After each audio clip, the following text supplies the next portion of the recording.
എന്റെ ഗന്ധർവ, എന്താ നീയും വരാത്തെ? ഇനിയും വൈകിയാൽ എനിക്ക് പ്രായാവട്ടോ. പിന്നെ വന്നിട്ടൊരു കാര്യം ഉണ്ടാവില്ലേ? അപ്പൊ അതാണ് എന്റെ മനസ്സിരിപ്പല്ലേ? നീ വന്നോ എന്റെ ഗന്ധർവ?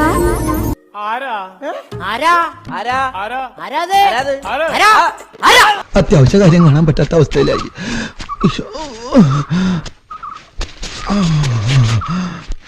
നീ അരികിൽ എത്തിയെന്ന് എനിക്കറിയാം.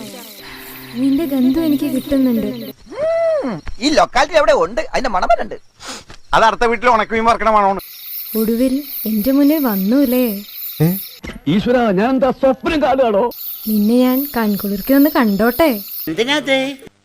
എന്താ വേണ്ടത്? എന്നാന്ന് എനിക്ക് രമിക്കണം.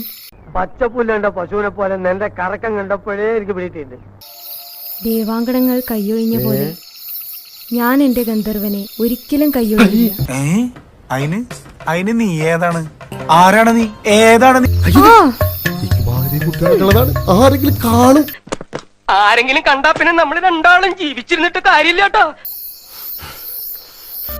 കലിപ്പന പറഞ്ഞിട്ട് കാര്യമില്ല, ചോദിച്ചു വാങ്ങാൻ പറ്റില്ലല്ലോ. കണ്ടറിഞ്ഞ് തരുമ്പോഴാണ് അതിനൊക്കെ അർത്ഥമുള്ളത്. അത് ലിപ് ലോക്ക് ആണെങ്കിലും കടിച്ചു പറയുകയാണെങ്കിൽ. രമിക്കണ്ടേ? ഓ, ധൃതിയായല്ലേ? നിങ്ങളിപ്പോൾ തിരഞ്ഞുകൊണ്ടിരിക്കുന്നതിന്റെ പരിഹാരം എന്റെ കയ്യിലുണ്ട്. ഓന്റെ സൂക്കടം എനിക്ക് മനസ്സിലായിട്ട് എന്തേലും ഒന്ന് നടക്കട്ടെ. നായകന്റെ ഭാഗ്യം അല്ലെങ്കിൽ ദൈവാനുഗ്രഹം ഉണ്ടായി എന്നുള്ളതിൽ എന്താ തെറ്റ്?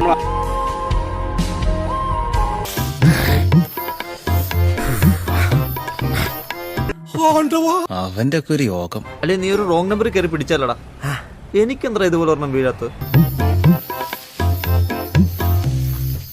സ്വന്തമായിട്ട് വെബ്സൈറ്റ് ഉള്ള ടീമാ www.sarasu.com. ആർക്കും എപ്പോ വേണമെങ്കിലും ബ്രൗസ് ചെയ്യാം.